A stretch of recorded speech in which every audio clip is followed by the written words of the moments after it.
Welcome to Unforbidden Truth. I'm Andrew. Today I'll be speaking with Tennessee death row inmate Oscar Smith. Oscar was convicted in 1990 for the 1989 triple murder of his estranged wife, Judith Smith, and her two teenage sons, Chad and Jason Burnett, in Nashville, Tennessee. The conviction hinged largely on a bloody palm print found at the crime scene, allegedly matching Oscar's. However, he has maintained his innocence for decades, and recent forensic reviews have raised serious doubts about the reliability of the evidence used to convict him. Experts have called into question the fingerprint analysis methods employed at the time, labeling them outdated and potentially flawed. In 2022, Smith's scheduled execution was halted by Governor Bill Lee due to procedural failures in the state's lethal injection process. Tennessee had not properly followed its own execution protocols since 2018, including failing to adequately test execution drugs. This led to a temporary pause in all executions and a broader review of the state's practices. Nevertheless, Smith's execution has now been rescheduled for May 22, 2025. His legal team continues to push for a new trial, citing new DNA evidence that excludes him as a contributor and raising concerns about juror misconduct and the overall fairness of his original trial. Advocacy organizations have joined forces for clemency. Here's my conversation with Oscar Smith. I'm Oscar Smith. I'm from Tri-State County, Tennessee. So, can you recall any positive memories that stick out to you from your childhood? That's not pertinent to my case. Well, I'd like to do basically before and after one's case, like basically their entire life, like leading up to their case and after their case and whatnot. I got on to my attorneys about bringing up issues of my father and my mother. I stand solid about not discussing my childhood or my family. Your childhood or your what? Or your... My brothers, sisters. Okay, that's fine. We can just talk about your case then.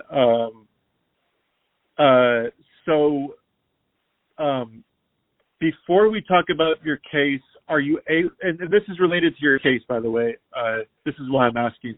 So before we talk about your case, are you able to talk about how you met your wife, Judy? Are you able to talk about that?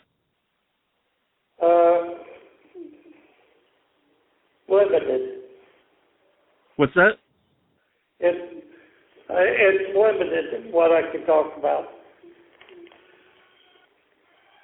Okay.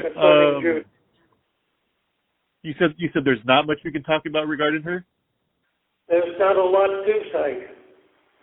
There's not a lot to say? Okay. Are you able to tell me about your stepsons, Jason and Chad, like what kind of people they were? You know, like were you close with them? Like, are you able to tell me about like what kind of people they were? Yeah. My old stepson, Chad, we were real close. Him and my daughter both turned 16 in the same year, and I had told them both that upon getting their driver's license, I would buy each one of them a car. I told him I wouldn't buy him a motorcycle because he just a little too wild to be on two wheels.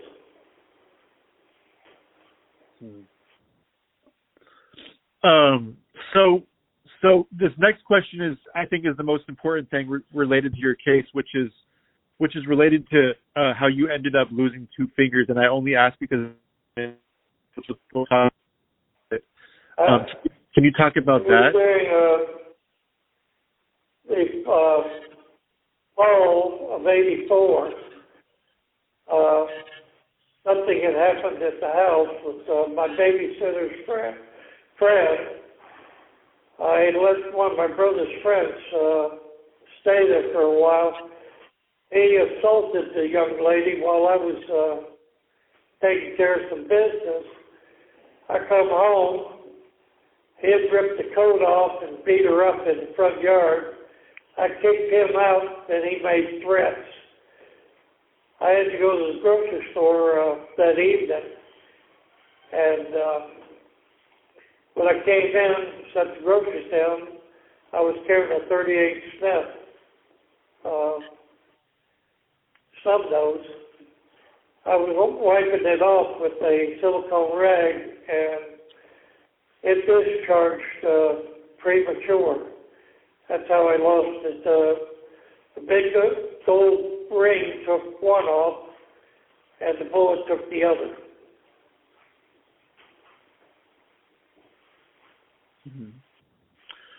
Okay.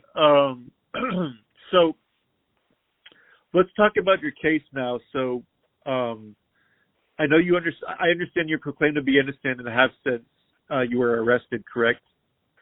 I've maintained that for 36 years. Okay. I just want to make that clear. So before we talk about your case, can you give me a summary on the case for those that are listening that might not are familiar with the case? What was said to have happened, and what the next month was like for you before you had been arrested for these crimes? Well, I was out of state doing a service job when all this came down. They changed the time of death 4 or 5 times to try to make it to where I would been home to been able to commit the crime. Rigor mortis said something 6 to 12 hours, and the coroner said that rigor mortis fixed at 8 p.m. Monday afternoon. You back up the time of death would have been between 7 and 8 a.m. Monday morning. I was in Moorhead, Kentucky, 350 miles away, doing the service job. I got into the plant 6 o'clock Nashville time, 7 o'clock Eastern time. There's no way I would have been anywhere around to have committed the crime.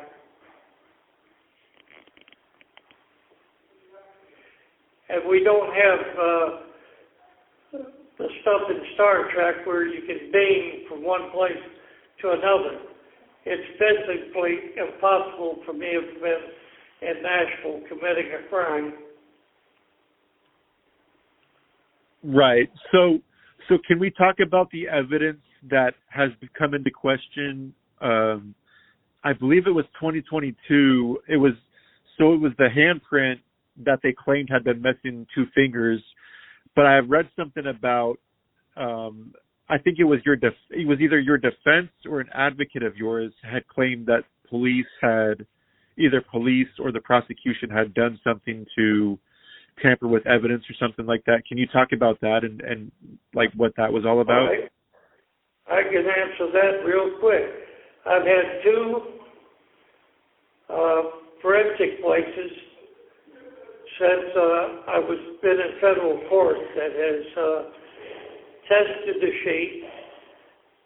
One is from Arizona and the other was from New York. The print could have been anybody's. It wasn't. Well, wait a minute. I'll read you something from one of the right here. A valid point-by-point comparison, it is concluded that if the stain on the blue bedsheet resulted from contact of a bloody palm press against the sheet in that location, there is no compelling evidence to suggest Mr. Smith is the only person who could have left the blood stain pattern on the sheet. Then, a lady in Arizona said that Johnny Hunter, he was at a 50% error rate on the fingerprints that he took and tested at the crime scene. On a murder weapon, a awl, he couldn't even identify his own print, ring finger. And there's another print that is not in the database, and she had control prints of all the police and all the people that were being investigated. And none of them matched up with the unidentified print, along with the unidentified DNA that was found on it. The state alleged that it was my all from my leatherworking goods. I never owned one.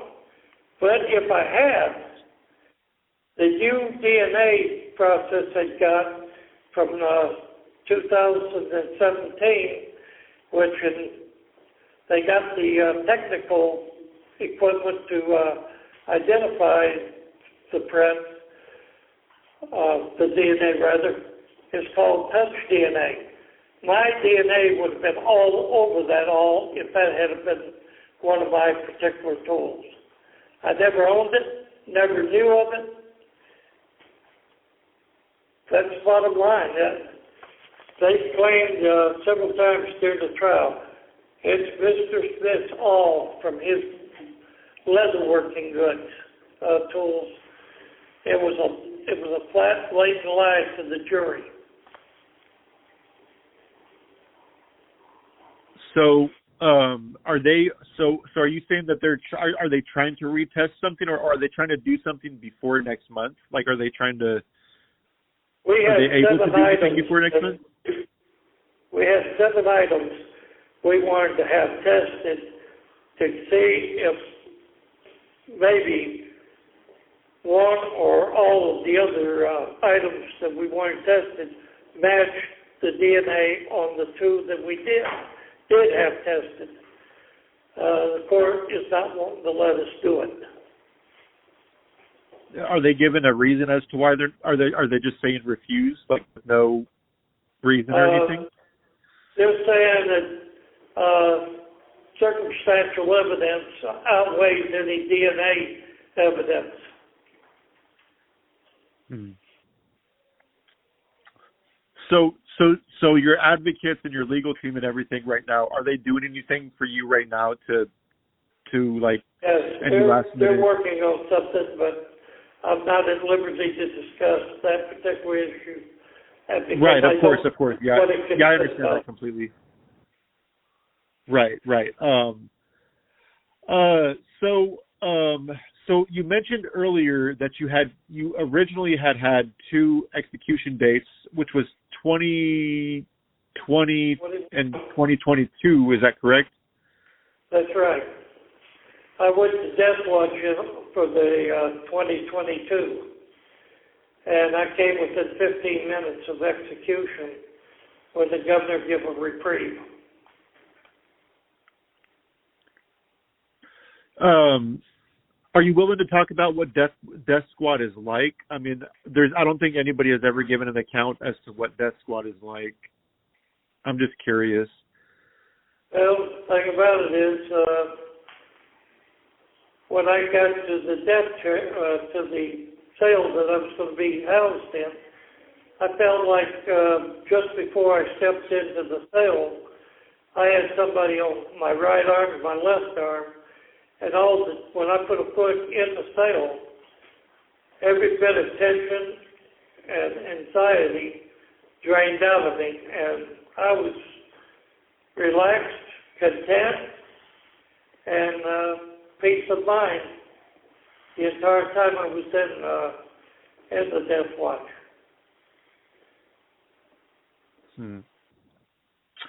And what came about from the 15 minutes before it was set? Like what transpired? Like, was it a last minute appeal, or was it like no, what it wasn't was a last minute appeal or anything. It was that the prison was not conducting the executions according to the policy. Oh, okay. And so back then in 2022 versus now, right? Because you have a date set for May 22nd, 2025. Do you feel the same now as you did then? It's never changed.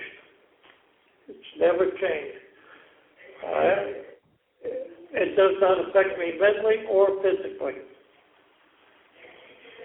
So are you saying you feel at peace right now? If it happens, it happens. I can't change anything. We've had 2 DNAs on 2 different weapons. If DNA doesn't mean anything, then how come rapists, people that's charged with rape, DNA can take and prove them innocent regardless of any circumstantial evidence? But if you're on death row in Tennessee, it carries no weight. Right. Yeah. DNA has always been touchy because, on one hand, it's helpful in a lot of cases which convicts people, but on the same hand, it can also be detrimental to cases which maybe there's more sets of DNA, or it's as to how wrong DNA can end up in a case. Attorneys asked me repeatedly how I felt about the DNA, if I had any apprehension about it or anything. I said, I got nothing to worry about. Do the damn DNA, and you'll get your answers when you do it. I'm not afraid of having DNA done. I know I didn't commit the crime, so do what you got to do. Right. So what would you like the world to know about yourself or this case or prison or anything like that? I must feel the shame. My trial attorney told me he wouldn't get no experts. He told me it was my place to prove the palm print wasn't mine. I'm a skilled machine tool rebuilder. If you want me to rebuild a machine for you, I can make it better than you. But I have no qualifications or knowledge of any of the techniques used in laboratories to determine a person's innocence or guilt. I never went to universities or schools to learn that. I was just a working hand, period. I worked on machinery, I delivered machinery, I did repair work on machinery. That was my life besides my family. And I put on ungodly hours working on that. And if I hadn't been doing my job, I would have probably been with Chad and Judy and Jason. I wouldn't have been in Moorhead, Kentucky, and either we'd all be alive or we'd all be dead. But to take and support the family, I did what I was required to do. I did my job. Unfortunately, the crooked-ass police in Nashville decided that I was guilty because we were having some minor problems. We were going to see marriage counselor and do other things to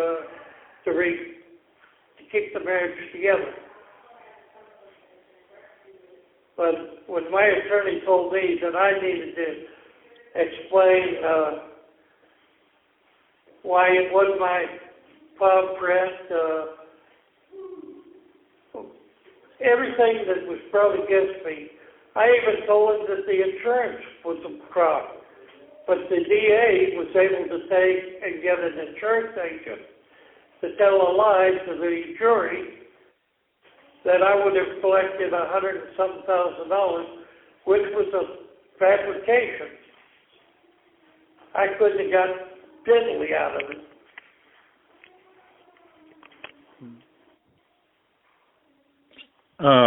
Yeah, I had never heard of your case until I met Stephen Wiggins, and when I came across it, it was man, like being on death row for almost 40 years, I cannot imagine, and especially claims of innocence. I'm like, I feel terrible. I'm really sorry, Oscar, and I hope, whatever happens, you're at peace no matter what. And I appreciate you speaking with me today. I wish the best for you.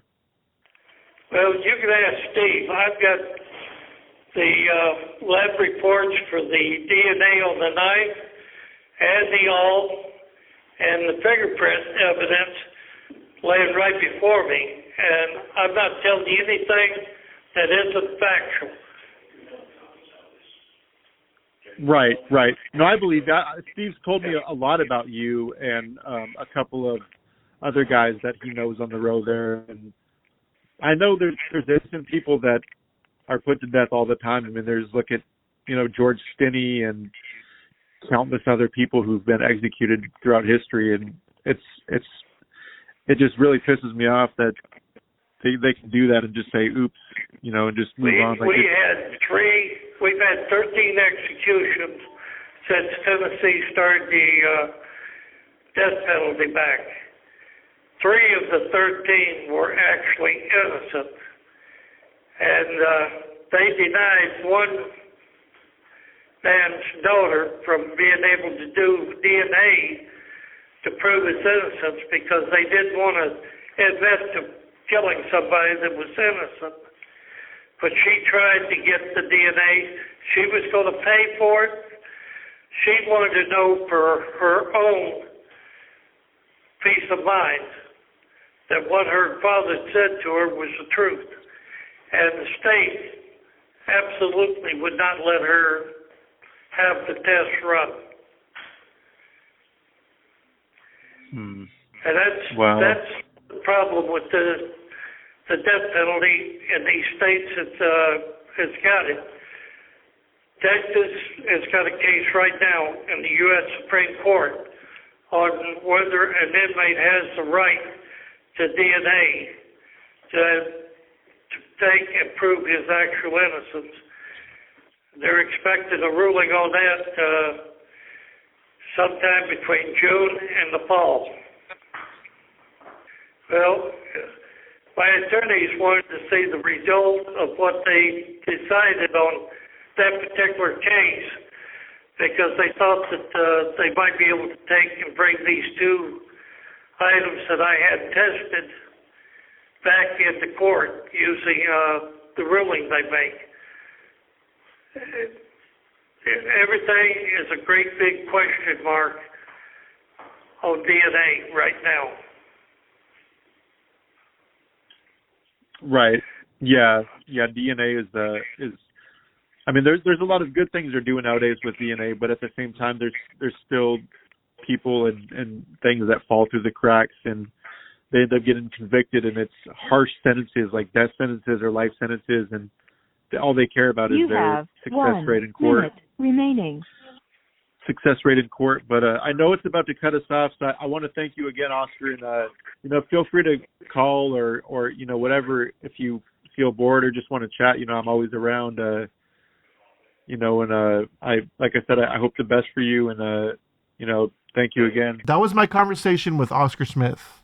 Thank you for listening.